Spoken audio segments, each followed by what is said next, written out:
The views and opinions expressed by the hosts and the guests do not reflect those of the show, the management, and the company. Nasa likod po ang droga. Kakainkwento sa illegal na droga. Ating nagawang bypass.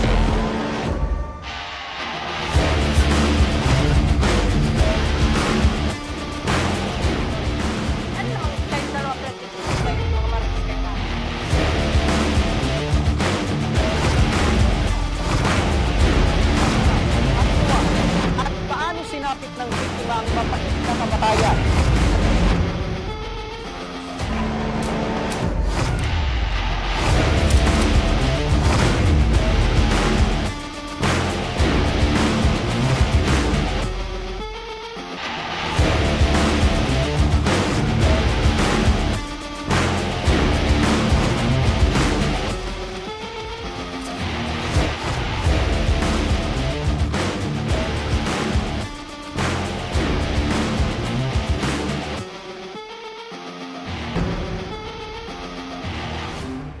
Magandang hapon sa inyong mga ka-aksyon. Live na live tayo ngayong araw ng Miyerkules at tuloy-tuloy ang ating pagbibigay ng serbisyo publiko.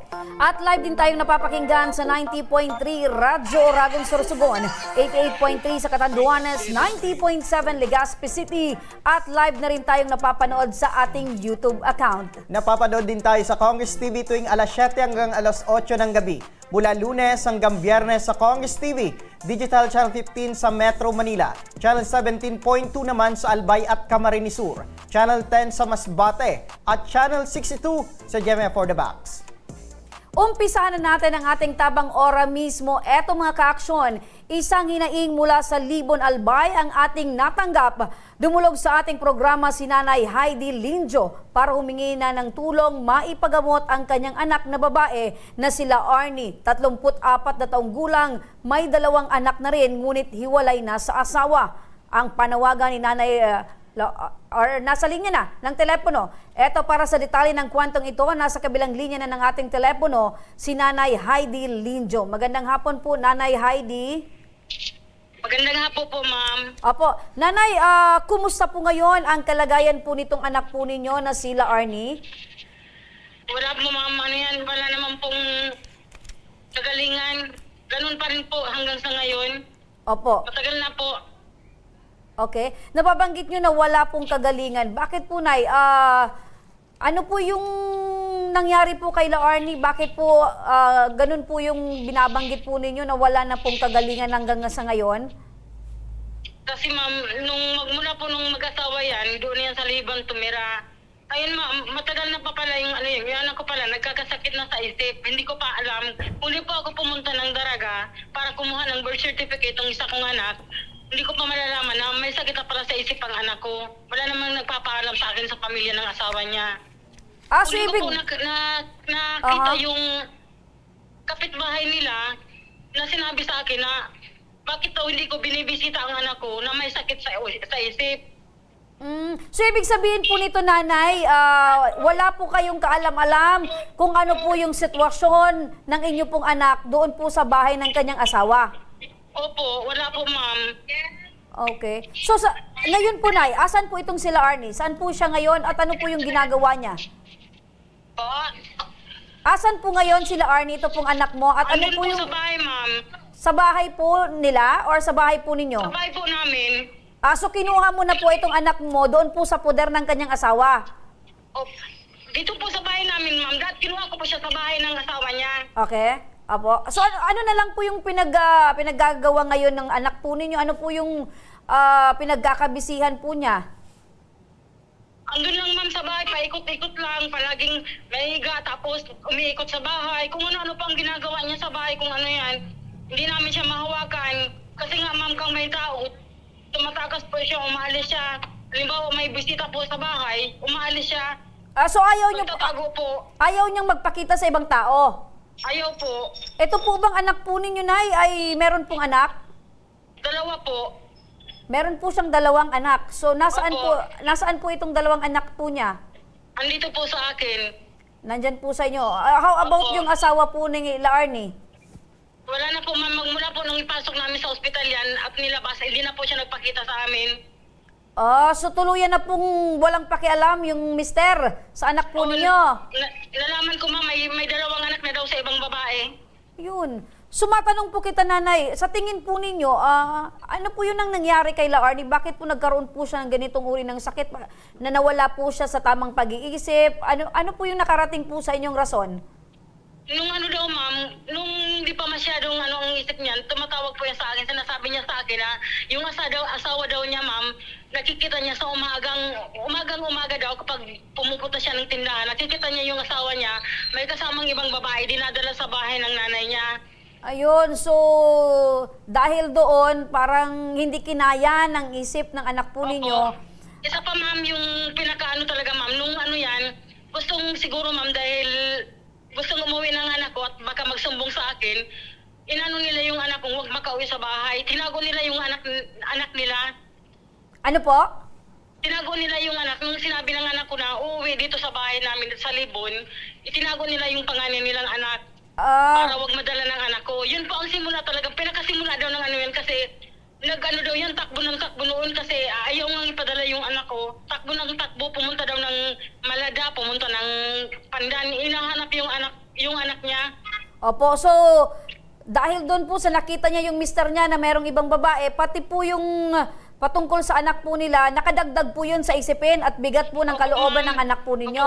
Yun po ang pinaka ano talagang naisip ko ng dahilan. Kasi yun naman daw po talagang magmula nung parang naano daw yung nanginginig na daw po sa yung anak ko. Opo. Yung, Nay, nung sabi niyo po na andyan na po sa inyo yung anak po ninyo, itong sila Arnie, napatingnan niyo po ba ito sa doktor? Opo ma'am, kasi ma'am, nung pumunta nga ako doon, nang sinabihan ako ng kapitbahay nila na may sakit sa isip yung anak ko, hindi ko na po kinuha yung birth certificate ng isa kong anak, pinuntahan ko na po sa bahay nila. So naidala niyo po sa doktor. Ano daw po yung sabi ng doktor? Ano po yung diagnosis po ng doktor patungkol po kay La Arnie? Ano daw ma'am, stress lang daw, tapos sabi nila, ano lang daw yan yung parang naano lang daw yung isip, nalalabuan daw ang isip. So nalalabuan yung isip, meaning to say, maraming iniisip, bombarded yung utak ng anak po ninyo, kaya ganito po yung kalagayan po niya.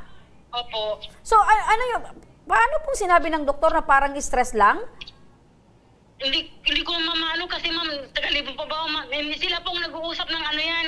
Kasi nga ma'am, nagporsige lang talaga kung may pasok siya lang kahit makihati ako ng gasto. Basta may pagamot lang yung anak ko. Opo, pero nanay, kung tatanungin ko po kayo, since kayo po yung laging kasama ng anak po ninyo, sa inyo pong obserbasyon, hindi po ito normal na stress lamang, kundi meron na po siyang nararamdamang iba, or sabi niyo nga po, nawawala na po siya sa formal or sa sarili niyang isip. Opo. Di nga po nga kami nga, hindi nga nakikilala ngayon mami. Iba ang tinatawag sa amin, guranggote daw kami. Kung ano-ano sinasabi sa amin, kung ano na baga ma'am, minumura kami. Pero hindi naman po nananakit yung anak niyo? Ay, nananakit din po ma'am, lalo na kapag sinasabihan namin siya, halimbawa ma'am, sabi ko, gumaling ka na kasi kawawa ng mga anak mo. Kung ano na sinasabi, hindi kasi daw, ay pakainin namin kasi may pera naman daw siya sa amin. Kasi daw, ano yan, binibigyan daw kami ng kapitan ng pera para sa kanila. So parang iba na po yung mga lumalabas sa bunganga po ng anak po ninyo. Opo. Parang meron na pong galit na tinatago sa sarili niya. Opo. Okay. Nanay Heidi, magandang hapon po. Magandang hapon, sir. Opo. May mga pagkakataon ba, ma'am, na nakakausap po pa ninyo ito si La Arnie ng maayos? Wala na, sir. Talagang iba na po talaga ang takbo ng isip niya. Opo. Yung sinasabi nyo, ma'am, kanina, kunikwento nyo, ay isa pa sa naging factor or naging dahilan kung bakit lumala po itong kalagayan ni La Arnie, yung tinatago po itong anak niya. Pero sa ngayon ay sa inyong puder na po itong dalawang anak. Opo. Opo, pero ano pa lang po yun, 3 taon pa lang yung panganay, sir, nandito niya sa akin. Opo, pero nung nakita niya na itong anak po niya, nakatulong ba sa kanya, ma'am? Itong nakita niya na at nakapiling niyang muli itong dalawa niyang anak? Opo, sir, kasi nakikita ko po, mahal niya yung mga anak niya. Nakakausap ng mga anak niya na matino yung nanay nila. Opo, mabalikan ko lang, ma'am, kailan niyo po huling nakausap ng maayos po itong si La Arnie? At ano po yung naging pag-uusap po ninyo? Yun nga sir, nagsusumbong siya sa akin na yung yung asawa daw niya nakita niya ng ano yan na may kasamang ibang babae doon sa bahay ng nanay niya. Tapos yung ano nga daw tinago nila yung anak niya. Opo. Nung kinukwento po ni Arnie itong mga hinaing po niya patungkol po dito sa kanyang asawa, bilang ina po, ano po yung nararamdaman natin na harap-harapan po, linuloko po itong si Arnie? Siyempre po ma'am, sir, masakit sa loob ko na ganun ang ginawa nila sa anak ko. Kaya nga sabi ko sa anak ko, dito na lang tumira sa akin para ano yan, pag ganyan, makikita ko kung anong nangyayari sa kanila. Kasi hindi naman sila nagsusumbong sa akin kung yung anak niyang panganay sir, nagsusumbong sa akin, sinasaktan daw ng asawa yung anak ko. Opo, yun yung mga isa pa sa sumbong ng anak po ninyo ay sinasaktan pa siya nitong asawa niya. Yung anak mismo niya, gatong taon pa lang, nagsumbong sa akin, sir, noon na sinasaktan daw ng asawa niya yung anak ko. Yung anak mismo, yung apo ko mismo nagsabi, 3 taon pa lang. Opo, may araw ba ma'am na nang nagsumbong po itong anak po ninyo ay personal niyo pong pinunta nitong asawa po niya? Opo sir, pumunta mismo ako doon. Yun nga po yung panahon na inikahit ko sila na ipagamot doon sa ano yan. Yun nga, ipagamot namin siya sa Tanchuling Hospital. Yun lang po sir. Yun ang unat huli kong nakita yung asawa niya.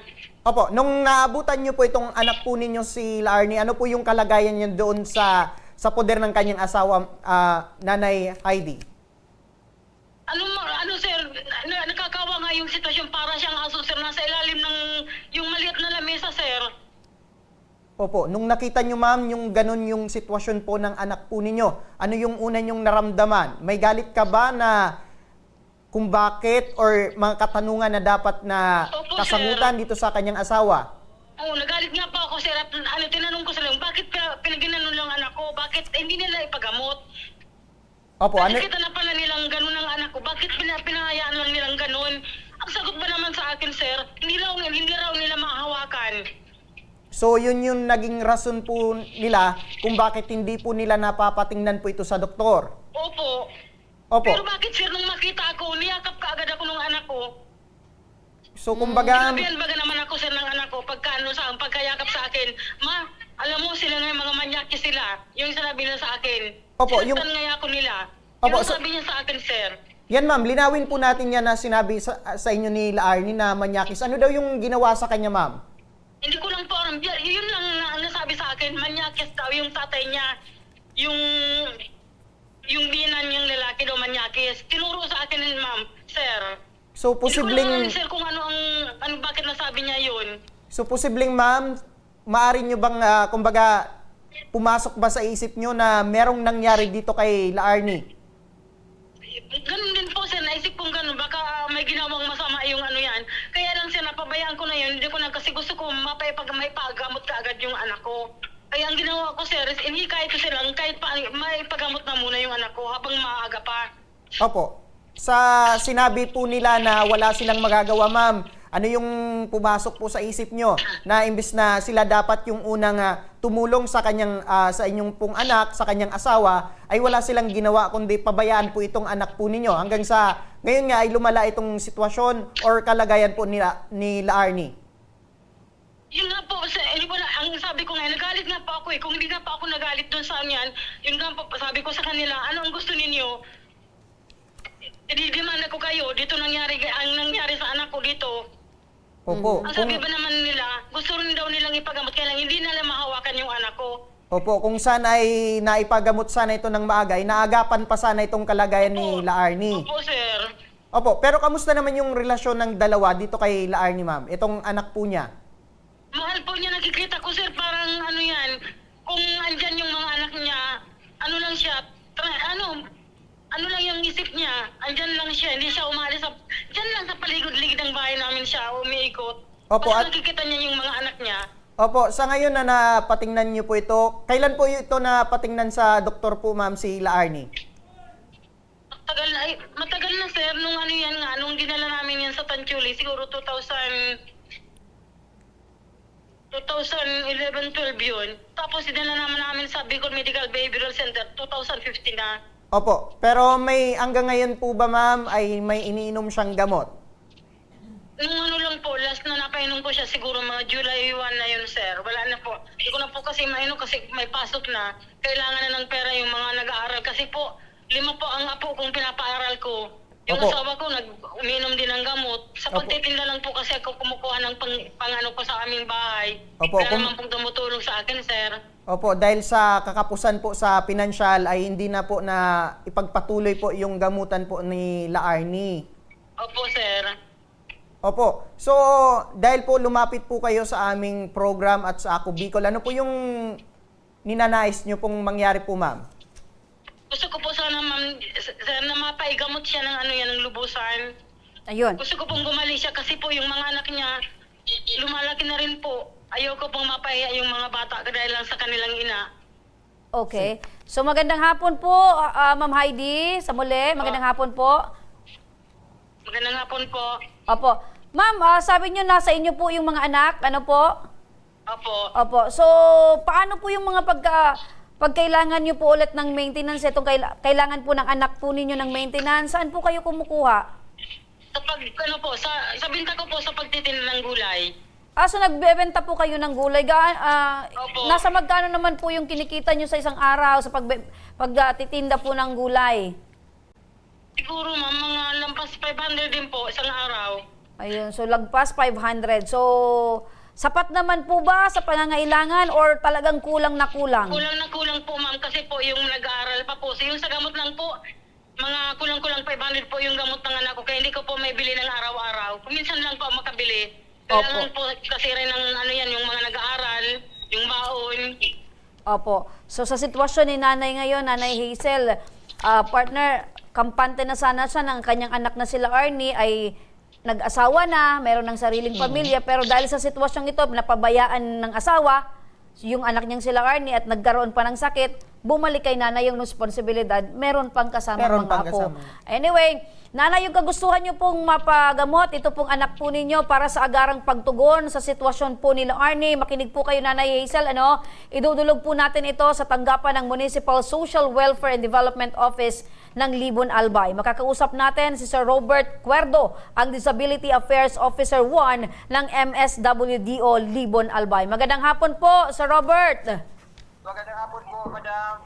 Opo, Sir Robert, ito po, isa pong nanay na ang kahilingan po ay mapagamot ang kanyang anak dahil po sa sitwasyon na meron na daw pong diferensya or sakit po sa kanyang pag-iisip. So, si Nanay Heidi po ay humihingi ng tulong na mapipagamot po ang kanyang anak. Ano po yung, Sir Robert, ang tulong na maaari po nating maibigay sa kanila? Habang pinapakinggan natin ang kwento ni Nanay Heidi kanina, meron tayong dalawang concerns na nakita kay Nanay. Una siguro yung agarang pagpapagamot sa kanyang anak na si La Arnie, Opo. And pangalawa ata yung parang isa siyang pinagdaraanan niyang battered wife po or violence against women. So siguro unahin po natin yung sa pinagdaraanan niyang sitwasyon, especially sa kanyang mental health. Kapag mayroon naman po tayong mga ganyang sitwasyon, maaari po tayong makipag-ugnayan agad sa ating barangay officials kasi nakaantabay naman po ang mga rescue vehicles na pwede nating magamit para agad po siyang makita o mapacheck up doon sa BMC Psychiatry. Kasi ang mga ganyang sitwasyon, especially nagiging violente or may posibilidad na makapanakit po ng kanyang sarili o ng ibang tao, ay agad naman pong pinagbibigyan nila ng pansin kapag sila ay admissible. As long as meron po silang kasamang kapamilya na handang magbantay doon habang sila ay naka-admit, libre naman po doon. Opo. Pero Sir Robert, meron na po kayong record patungkol po dito kay La Arnie? Hindi ko pa ma'am tinatry namin yung master list ng mga, kasi mostly ang master list namin ay yung mga nasa disability sectors. Hindi pa namin nababrowse kung sila Arnie ba ay nabigyan na namin ng ID. Opo. Pero in terms of intervention po, Sir Robert, ito po ba ay ibibigay po ninyo kay La Arnie bago pa man po ito ay padala po kung saan pong mental institution? Ma'am, itong financial assistance, maaring makaprocess niyan po siya kapag na-check up na po siya sa BMC Psychiatry kasi kailangan po natin yung medical certificate, isang dokumento po na kinakailangan o required para ma-process yung medical assistance. Sa ngayon po, wala naman pong binabayaran doon. Kung bagong pasyente po sila sa BMC, 50 pesos lang naman po yung admission fee. Yung Opo. mga gamot po naman doon ay libre. Pero, Sir Robert, sa mga ganito pong instances, sa ganito pong mga sitwasyon ng isang individual, marami naman po ba na gumagaling kaagad dahil po doon sa sinasabi nating intervention coming from MSWDO or sa mga pamilya po na nakakausap? Particularly, ma'am, ang nagbibigay sa kanila ng medical intervention ay yung Bicol Medical Center, Department of Psychiatry. Apo. Madali po yan, ma'am. Kinakailangan lang madala agad.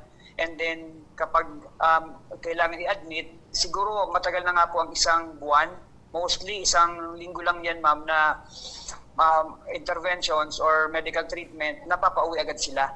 So, pupunta po sila doon. Anytime naman, kapag mga ganoong cases na kailangan yung agarang action or admissible yung pasyente, basta't may mga dala ng damit, yung kamag-anak at yung pasyente. Apo. Apo. Sir Robert, in terms of preparedness, alimbawa ready naman po yung pamilya, ready naman po yung individual na maipadala po doon sa BMC. Yung tulong po na pwedeng asahan or proseso coming from po sa opisina po ninyo, ano po yon? Ay agad naman po kami tumutugon sa mga medical assistance. Yun nga po, medyo ta-transition lang kami. Nag-aantay lang kami ng yung cash talaga na maibigay na sa aming mga kliyente sa ngayon. May mga proseso po kasi nagbago ng administration, kaya ngayon din po ay nakaano din yung cash assistance namin, pero pinaprocess na namin yung mga documents. Apo. Once nag-go na po, agad naman po namin na ibibigay yung cash assistance. Aha. In terms of monitoring po, Sir Robert, alimbawa yung patient ay naandun na po, naipadala na, na-admit na. So in terms of monitoring po ng inyo pong opisina, naandun pa rin po kayo? Siguro ma'am, kapag kinakailangan lang. Kasi pag mga ganoong cases, hindi naman masyadong, kumbaga meron namang sasakyan, ang barangay. Sa level ng munisipyo po, parang augmentation na lang kami. Kung halimbawa walang sasakyan na susundo, kapag i-discharge na yung pasyente, doon po papasok yung assistance ng LGU. Ayun, Opo. augmentation. Opo. Sir Robert, magandang hapon po. Sundan ko lang yung sinabi mo na intervention sa pasyenteng kagaya po nito. Maliban po dito sa nabanggit po yung intervention para sa pasyente, ano po yung mga intervention or programs na makakatulong po sa mga pamilyang merong ganitong pasyente po, especially po dyan sa Libon Albay? Actually, sir, meron tayong regular quarterly psychiatric outreach program na kung saan katuwang po natin ang Holy Face Mental Health para sa pagbibigay ng libreng check-up doon sa mga pasyenteng may ganitong sitwasyon. Ang aming susunod na consultation ay anong buwan? September 9 po yung aming nakatakdang quarterly psychiatric outreach na kung saan ang mga ganitong pasyente ay nagkakaroon tayo ng libreng consultations. Opo. Opo, ito po ba ay araw-araw, sir, sa sinabi nyo na September 5, yung start? Hindi po, quarterly siya, sir. Quarterly. Isang beses, sa loob ng 3 buwan, isang beses po. Opo. Dahil po dyan, Sir Robert, sasama na lang po ng aming team itong pasyente sa inyong tanggapan upang sa mga susunod na proseso upang matanggap po ng pamilya itong tulong mula sa MSWDO. Opo, pero ang advice namin, kung napapansin na medyo naging violent na yung pasyente, pwede naman pong magpag-ugnayan na sa sa barangay, and try din namin pong papuntan sa barangay, namin yung barangay officials kung Opo. para mapuntahan itong pasyente. Anong full name po ni nanay? Apo, si Heidi. Si Nanay Heidi Lindio. Anong purok po sila sa San Agustin po, San Agustin po. Anong purok po sila, ma'am? Siguro partner, mamaya makikipag-ugnayan tayo. Zone 1 po, Purok 1. Purok 1 po. Sige po. Sige Okay. po. Siguro pagkatapos po nito ay magkipag-ugnayan din tayo sa barangay Apo. officials para agarang matugunan yung pangangailangan ng nanay. Apo, siguro before kita bitawan, Sir Robert, sa nababanggit nyo na merong check-up kayo na ibinibigay sa mga ganitong pasyente? Maaari nyo bang or may panawagan po kayo sa publiko, especially dyan sa Libon Albay na hindi alam itong mga ganitong intervention or program ng MSWDO? Okay po. Magandang hapon po sa ating lahat, sa ating mga kababayan dito sa Libon. Sa may mga kamag-anak, kakilala na may pinagdadaan ng sakit or mental challenges, kumbaga stress, anxiety, pwede po tayong makipag-ugnayan sa amin kapag kayo po ay mga bagong pasyente, kasi kami po ay, kung hindi naman violent yung pasyente, kami po ay nagiging susi para mapaschedule kayo doon sa BMC kung hindi pa naman violente. Pero pag may mga cases na agaran po, kailangang i-admit na yung pasyente, kahit mismo kayong mga kapamilya, ay pwede nang dumiretso po doon sa BMC, Psychiatry Department, Pilikadlan, para ipa-admit po at matingnan ng agaran yung ating mga pasyenteng may ganitong pinagdadaanan. And para doon naman po sa mga ayaw pumunta doon sa BMC, pero hindi pa naman malala yung kalagayan, meron po tayong quarterly psychiatric outreach na ginagawa dito sa ating lokal na pamahalaan. Magpag-ugnayan po lamang sa aming focal person na si Ma'am Lorna Reunisto para makapagpalista ng inyong mga pasyente kung hindi pa po malala ang kalagayan. Opo. With that po, Sir Robert Cuerdo, ang Disability Affairs Officer ng MSWDO Libon Albay. Maraming salamat po sa inyong pagtugon. Ma'am, pwede ako bumati. Batiin ko ma'am po itong ang mga kasamaan ko sa MSWDO. Sige po, sir. Opo. At nakikinig sa ngayon. Masayang-masaya po sila na kami sa radyo ninyo. Opo. Sige po, sir. Go ahead po.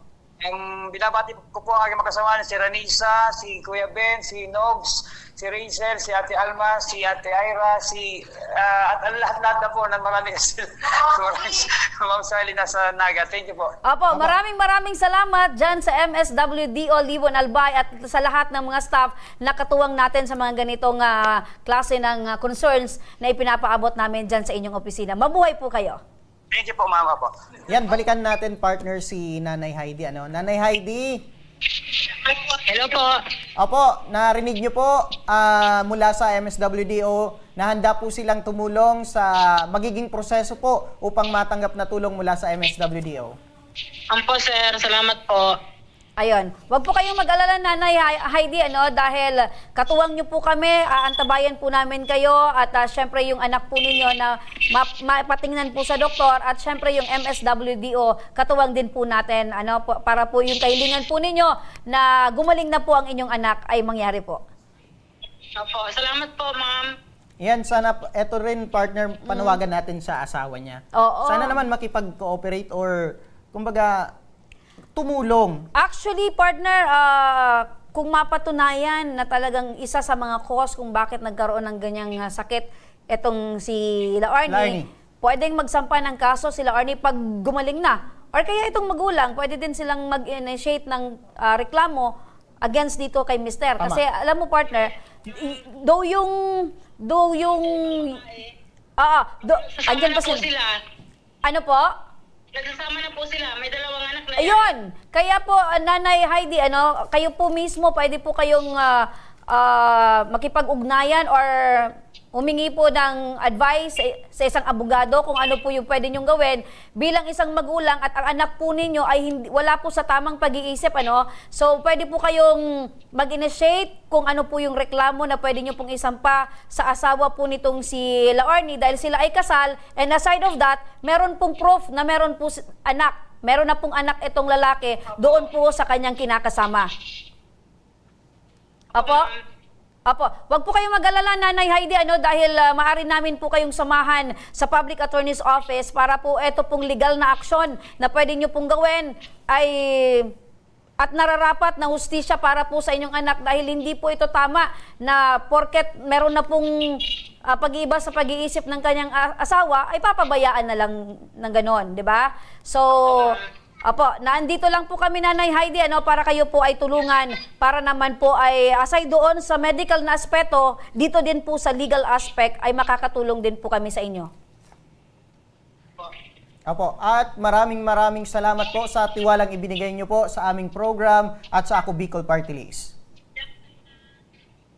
Ayan, partner, sana naman maging, kumbaga, aware namin. Kumbaga sa ating mga kababaihan na hindi lang sa mga kababaihan, pati na rin sa mga kalalaki na pumili talaga tayo ng makakasama natin or partner. Alam mo, partner, kung siguro mahal na mahal nitong sila Arnie, yung asawa niya. Dahil kung hindi, it's fine. Kung nakita niya may ibang babae, okay, so be it. Tama. Pero dahil apektado yung emotions, yung mental, lahat siguro kaya hindi kinaya. At meron pa silang dalawang anak. Yun pa ang iniisip nila, Arnie. At mga ka-aksyon sa pagbabalik ng Tabang Ora mismo, Isang third-year college student kailangan umanong sumailalim sa isang open heart surgery. Ang ating pagtugon sa kanyang pangangailangan. Abangan. kaya huwag kayong bibitaw mga ka-aksyon at magbabalik pa ang Tabang Ora mismo.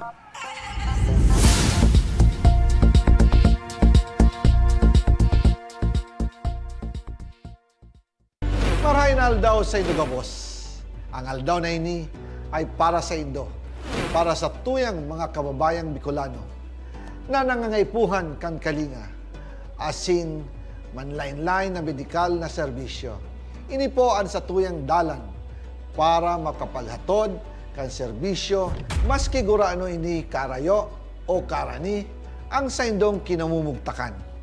Ang Tarabangan Caravan ay saro pong inisyatibo kanako Bicol Party List na igwang layunin na darahon ang serbisyo medikal asin dental direkta sa saindong mga komunidad. Aram po niya to na daigabos may kakayahan o pagkakataon na makaduman sa ospital o klinika. Kaya't kami na po ang nagrarani sa Indo. Kaibahan ang matitibay na doktor, dentista, medical personnel, asin mga volunteer kan ako Bicol Party List. Libre po gabos ang serbisyo medikal, dental, laboratory, asin mga bulong. Wala po kamo na dapat ihadit sa gastusin taini ay para sa indong kalusugan.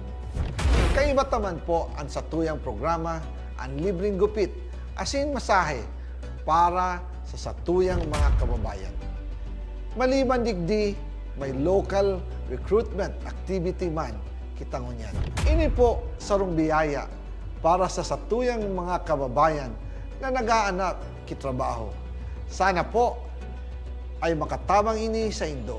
Tangani, makaanap ki mga bagong oportunidad para sa indong pamilya. Mga kababayan, buya ko pong ipaabot sa Indo na ako Bicol Party List permi yaon para sa Indo. Sadto ngunyan asin sa maabot. Kami po ay padagos paglilingkod sa bawat Bicolano. Kami po ay nagpapasalamat sa saindong padagos na suporta. Habang yaon ang suporta kan kada Bicolano sa ako Bicol Party List, padagos po niya to dadarahon ang mga programa na direktang nakakapiktar asin nakakatabang sa Saindo Gabos. Sa giraray, dakulaw pasasalamat po sa indong pagtangkilig asin pagtitiwala naway padagos niya tong ipangaji ang mga kalusugan asin kaligtasan kang bawat saro. Padagos po kitang magtarabangan asin magkasararo para sa mas malusog asin masiglang Bicolandia. Nakulang salamat po asin maray na aldaw sa Indo Gabos.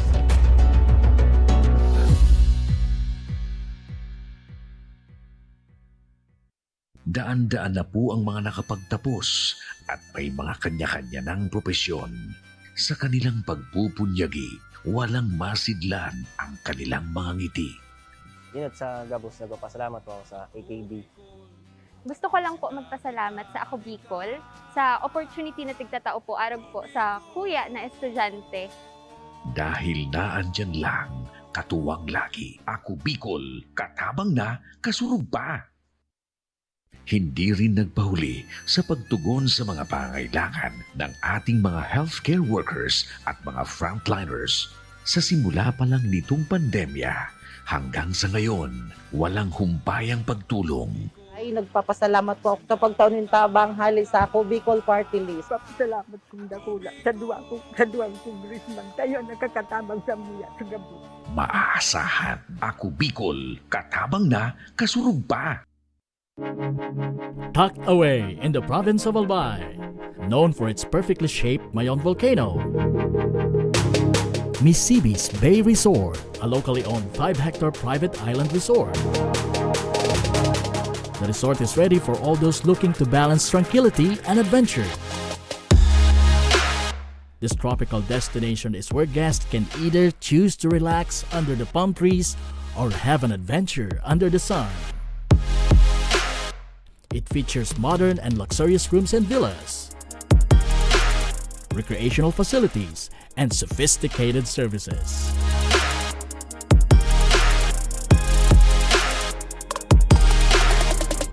Come and experience Misibis Bay Resort, your tropical island getaway.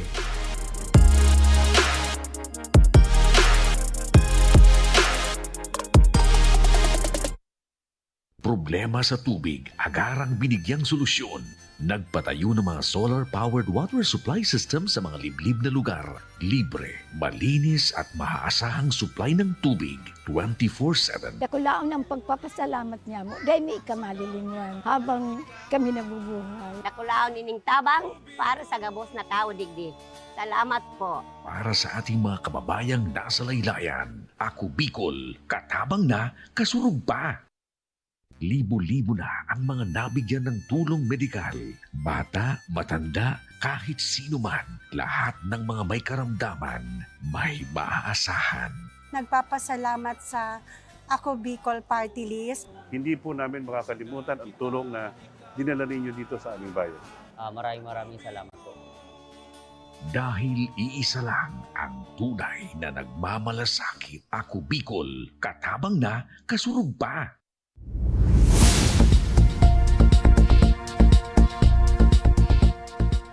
Nagbabalik ang tabang. Ora Mismo. mismo. Itong mga kaaksyon, kasama naman natin ngayong hapon si Nanay Amilita Runatay. At ang kanyang alalahanin ay para sa kanyang kolehiyalang anak na si Rica na lumalaban ngayon sa isang uri ng sakit sa puso na kinakailangang operahan. Magandang hapon sa iyo, Nanay Amilita. Magandang hapon man po, sir. Ayan, at nagiging emosyonal Opo. si Nanay. Kamusta na po ang kalagayan po ni Rica? Okay naman po. Opo, kailan niyo po nalaman na meron na pala siyang sakit na ganitong uri ng sakit sa puso? Nung January lang po. January. Opo. Tapos po, pinunan po kadto sir tabi nung gabi kina naturog ko no siya ganagpiot po so pag-angos niya. At gabi, before siya matulog, ay parang nasikip yung... nung lawod na po na pag siya, Pakitagalog lang po, Nanay. nahirapan na po siyang huminga. Opo. Buti na lang at nandun kayo. Anong ginawa po ninyo nung sinabi Tapos na... sinabi niya sa akin, sabi ko, bukas magpapacheck up siya. Pina-check up na kinaumagahan po. Opo. Dinala namin sa doktor. Tapos yun po. Sabi naman po nung doktor na na kailangan daw pong ipa-ECG at saka todo echo po. Opo. Ano daw sabi ng doktor? Kasi hindi po normal yung tibok ng puso niya. Ano daw sabi ng doktor? Bakit? Mabilis daw yung yung tibok ng puso niya. Opo. At sinabi ng doktor na kinakailangan na operahan po itong... Ano lang po muna, yung ipa-ECG po muna tapos ipatodo echo para po malaman kung ano talaga yung sa puso niya. So hanggang ngayon po ma'am ay wala pa kayong idea kung ano talaga yung pinakasakit po sa puso ng anak Nung po. pina-ECG naman sa todo echo, nalaman naman namin yung resulta na yun nga po may sakit sa puso tapos may butas po yung puso niya. May butas po ito Opo. sa puso. Gano'n nakalaki po itong butas Ano sa daw puso po, na? malaki. Tapos para malaman daw po namin na kung gaano kalaki po yung butas ng puso, kailangan daw po namin ipa-TEE. So, transopadial echo po. So, ipapasok po dito sa Tapos pinaano po na kay Doc Munoz. Opo, pero nung ipinanganak po ninyo itong si Rica, ay wala naman talaga itong... Wala naman po kami na sir na na may sakit siya sa puso kasi sa bahay lang naman siya. Tapos pag lumalabas, papasok lang ng school. Yun lang. Ano po yung mga naging epekto po nitong sakit niya sa puso? Yung mga dati niyang ginagawa ay hindi niya na nagagawa? Ano po, kasi pag umakyat lang po siya sa hagdanan, madali po siyang Mabilis mapagod. na siyang mapagod. Opo. Ito po ay college student, itong Opo. anak po ninyo. Sa likom ko po nag-aaral. Pero hanggang ngayon po ay patuloy pa rin siya sa pag-aaral. Pinatigil na po namin. Opo. Kasi po, nakasabay din, second sim po, sabay na po yung, yung magatisis po, stress, lalong ma-stress po yung anak ko. Tapos po, madaling mapagod na. Opo. Yun na Pero po yung naintindihan niya naman yun, ma'am, na Opo. dahil sa kalagayan niya ay kailangan niya munang mag-stop sa pag-aaral. Nung una, hindi. Pero ngayon po, natanggap na rin. Po. Ano po yung naramdaman niyo, ma'am, na kumbaga, yung kagustuhan niya na makapag-aral ay hindi niya na magagawa dahil sa kanyang kondisyon? Siyempre, masakit po. Kasi, lagi po siyang kasama sa may award. Tapos, matitigil lang po. Sabi ko, di bali po, pag magaling ka na, makakapag-aral ka naman ulit eh. Sabi ko, yung pag-aaral nandyan lang yan, pero yung buhay mo, importante po. Opo. Nanay Emilita, magandang hapon po. Magandang hapon po, Opo. ma'am. Ilang taon na nga po itong si Rica? 21 po. 21 years old, opo. Ano po yung si Mister, kumusta po ngayon? Laging sa bundok. Laging sa bundok. Ilan po yung Opo. anak po ninyo ni Mister? 8. 8. Pang ilan po Opo. ito si Rica? Pang-5 po. Pang-5. Opo. Sa 8 po ninyong anak, si Rica lang po ba yung merong ganitong uri ng Opo. sakit? Opo. Opo. So, sabi niyo po, tumigil sa pag-aaral si Rica dahil siyempre sa hirap ng sitwasyon. Opo. Madali po siyang mapagod. Kung nagpatuloy po sana ng pag-aaral si Rica, anong kurso sana po? Ano lang po, ma'am, nung January lang po kasi namin nalaman, 4th year na sana ngayon, Fourth naka-enroll year. na po sana. Tapos, pagkatapos po niya ng 4th year, syempre, papasok sa kolehiyo. Ano sanang kurso ang kukunin niya? EBM po, ma'am. Ano ABM. niyan, yung So, course more niya on po. business management? Opo. So, gusto niyang magkaroon ng negosyo sa mga susunod na taon, Opo, panahon? kung sana po, kung ano. Opo. Isa po ba si gumaling. Rica sa inaasahan po sana ninyo na tutulong po sa inyo para umangat yung buhay po ninyo? Hindi naman pa ako, ma'am, nangangarap na yung kami, yung makaraos lang po, makapagtrabaho siya para po sa sarili din naman niya. Opo. Nung nalaman po ninyo yung medical na kondisyon ng anak po ninyong si Rica, kumusta po kayo at si Mister? Ano po yung naramdaman po ninyo? Nung una po, iyak na iyak po ako. Hindi ko po ma'am. Hindi ko po matanggap na gano'n. Pero, sabi naman ng iba, kailangan tanggapin kasi nandyan na yan. Opo. Yun na lang po yung pinanalangin na lang namin sa mahal na Panginoon na sana gumaling.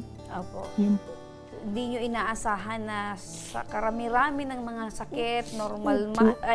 yung normal lang, yung parang normal na sakit sa ulo, Opo, yung sakit lagnat sa tiyan, lang po. lagnat, Opo. pero etong sakit sa puso, parang napakabigat tanggapin. Opo. Opo. Po. Pero paano po ninyo napapaglabanan ito pong takot? Siyempre unang-una sa Panginoon po.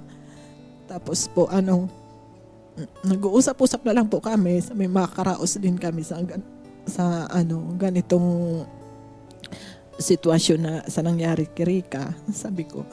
Kasi may pinsan din siyang ganun yung nangyari, naoperahan din sa puso. Gumaling naman, ma'am. Ayun. So yun na lang po ang Yun na lang po, yung pinanghahawakan po ninyo pinapanghawa. na once na maoperahan, Opo. gagaling at gagaling po yung Opo. anak po ninyo. Ngayon Opo, po na ma'am. lumapit po kayo sa aming programa, sa Ako Bicol. Ano po yung pinaka-hinaing po ninyo? Kasi po, ma'am, medyo malaki po yung babayaran ng di po namin kayang ganyang kalaking babayaran sa ospital. Yun po talaga yung linapit namin sa Ako Bicol, Tabang Ora mismo para po matulungan yung anak ko. Opo, ano daw yung sabi ng doktor na kinakailangan gawin kay Rica? Open heart surgery po. So, open heart surgery. Opo. Opo. So, ano daw yung sabi ng doktor? Kailangan nyo daw poong maghanda ng ganitong halaga ng pera. Ihanda nyo po yung sarili po ninyo. Ano po yung ano sa inyo ng doktor? Di naman kami marami naman po kasi na ng tulong ngayon, ma'am. Isa na po yung Ako Bicol.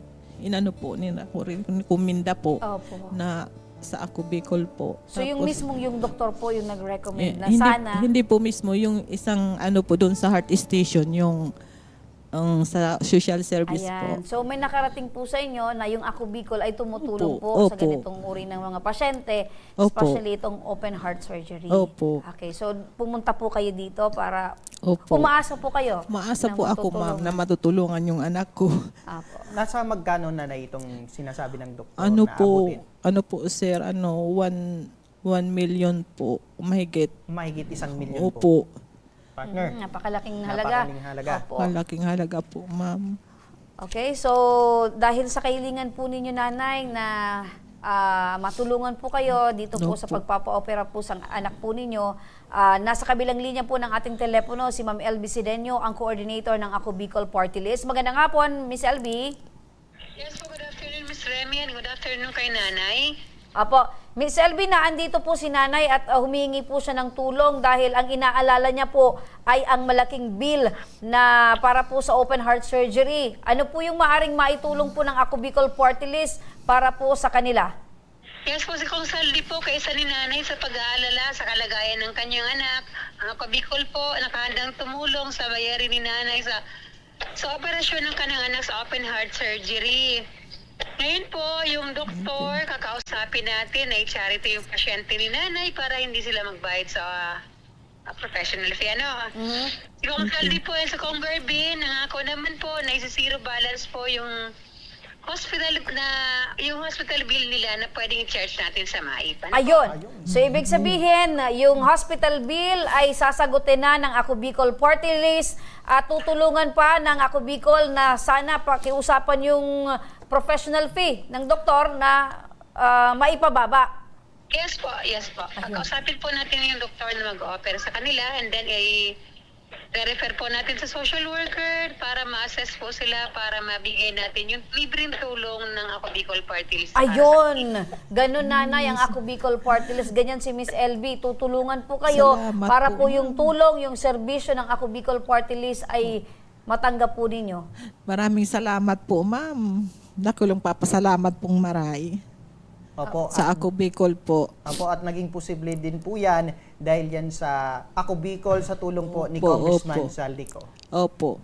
Salamat po, maray. Opo. So wala na po kayo, nanay, na alalahanin pagdating po sa hospital bill dahil zero po kayong lalabas ng ospital dahil sagot po ng Ako Bicol Party List. Salamat po, ma'am. Salamat po, sir. Maraming salamat po.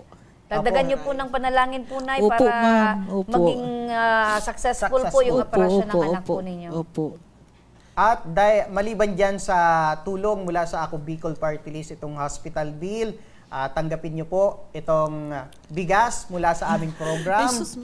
Para naman hanggang hindi pa yung operation, schedule ng operation, ay maging malakas itong si Rica. Opo, ako problemahin na lang po, nanay, pang-ulam.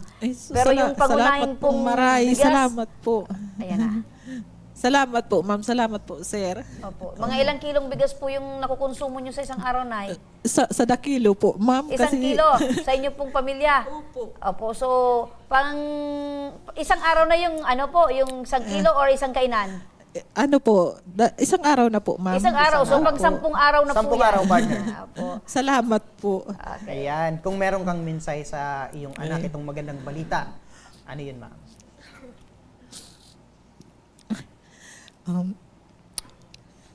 Rika,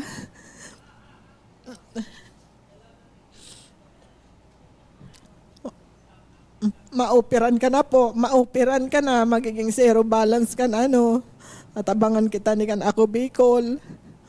Na kita babayaran. Sana sa tabang makan sa diri na magdasal. Lagi humingi ng tulong sa Panginoon. Yun lang po. Kusugan ang buot. Ano po? Opo. Kay Mister, syempre na katuwang niyo po siya sa pang-araw niyo po. Sa lahat ng pagsubok na pinagdadaanan, andyan po si Mister. Ano po yung mensahe mo sa kanya? Sa asawa ko, Ano yung tawag mo sa kanya? pa. Pa, sige po. Pa, ang kading nangyari kadi sa anak natin, malalampasan man sana kadi na ta. Siguro kaiba na kadi sa pagsubok. Siguro magdasal din tayo parehas. Ikaw din, huwag kang makakalimot na magdasal kahit laging sa bundok. Kaya natin. Apo, mensahe niyo po na sa Ako Bicol Party List, kay Congressman Saldico, kay Congressman Attorney Pido Garbin Jr. Sa Ako Bicol Party List po, marami pong salamat Kang Saldi po. Kung Saldi po sa tumulong po na para maging zero balance yung sa operasyon po ng aking anak. Maraming salamat po. Apo, gumaan po ba yung pakiramdam niyo, Nay? Amo po. Minsan di na po nakakaturog. Apo, paglabas niyo po Nagpapaisip dito, Nay, matulog po kayo ng buong araw, gumising po kayo bukas na. Ayan. Amo po, salamat po. Maraming Ayan, salamat din po, maraming Nanay. salamat na Nanay.